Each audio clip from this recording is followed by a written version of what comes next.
Number 1. Eston Hall, West Midlands. This red block villa has piled up a significant number of phantoms since it was finished during the 1630s. The absolute first inhabitant, Sir Thomas Holt, supposedly killed his cook, and the phantom of his girl, who he locked away for quite a long time until her demise, is likewise said to meander the lobbies close by Holt's houseboy and a green woman, remembered to be his servant. You should watch out for spooky traditionalist officers as well. There's an opening in Aston lobby's flight of stairs made by a cannonball when the house was under attack during the English nationwide conflict. Number 2. Pendle Hill, Lancashire. Approaching villas and farmland in country Lancashire, Pendle Slope is an appropriately shocking spot. Be that as it may, it has a dim past. In 1612, 10 neighborhood individuals known as the Pendle Witches were executed close by after a preliminary at Lancaster Palace. Some say the slope is spooky by the spirits of the people who lost their lives, and there have been various asserted sightings throughout the long term. Anything you trust, it's an unquestionable air place. Number 3. Margam Country Park, West Glamorgan. Margam Nation Park in South Grange is a triple danger. It's home to the destroyed Capel Mare Ry Bryn, where the presence of unpleasant old priests has been felt, a major Gothic palace followed by the soul of a rageful and shamefully killed gamekeeper, the phantoms of Victorian kids with a propensity for moving items and incorporeal giggling, and a smithy who strolls the palace grounds, in addition to the remnants of the 12th century Margam nunnery, which are enough all alone to make the hairs on the rear of your neck stand up. Number 4. Manningtree, Essex. Modern witches might want to steer clear of the Essex town of Manningtree. It's where the self-professed witchfinder General Matthew Hopkins lived in the 1602.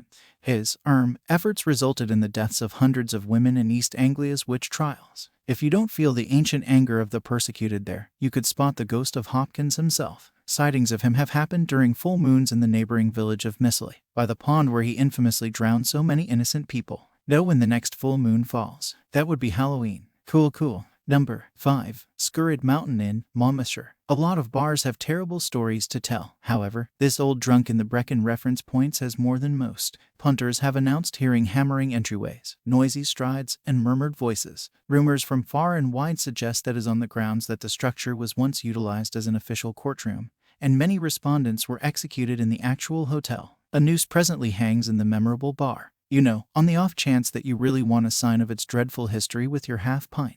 Number 6. Barry Pomeroy Castle, Devon. A 15th century ruin in a wood. Classic ghost spotting territory. This grand castle, which was abandoned centuries ago, has a number of creepy tales attached to it. People have reported hearing screams and feeling chills there and bearing scratches or bruises after leaving the castle. The ghosts of Lady Margaret Pomeroy, who supposedly starved to death in the castle's dungeons, and 2 Pomeroy brothers who leapt from the castle's ramparts rather than be caught by their enemies, are said to haunt the site. Number 7. Whitby Abbey, Yorkshire. Whitby, ideal setting for a phantom story. As though the Gothic energy and Dracula association isn't spine-tingling enough, Ayr Whitby Monastery is supposed to be home to the phantom of a youthful religious recluse who was bricked up alive in the walls subsequent to breaking her commitment.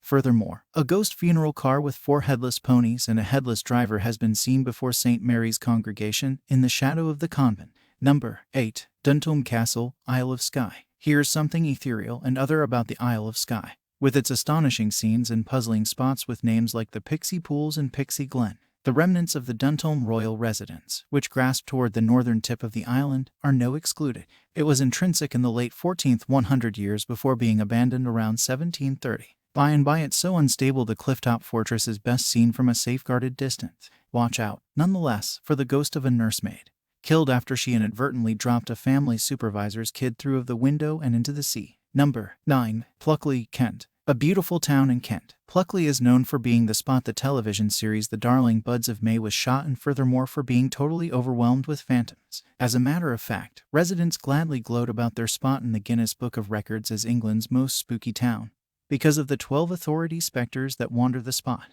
Drop by to check whether you get an appearance from a ghost mentor and ponies, a tree-staying bandit, a headmaster, a little white canine, and others. There's truly a rundown. Number 10. Blickling Hall, Norfolk. This is the spot for detecting a genuine big-name ghost. As per legend, the headless phantom of Anne Boleyn gets back to the corridor, which was based on the site of her young life home, each May on the commemoration of her execution. Her anguished father has additionally been spotted meandering the close-by open country, while you could hear or run over the spirits of 2 other previous mortgage holders inside the corridor as well. These are just a few in million of places around the world. If you like this content, please like and subscribe for more content like this. Thank you for watching.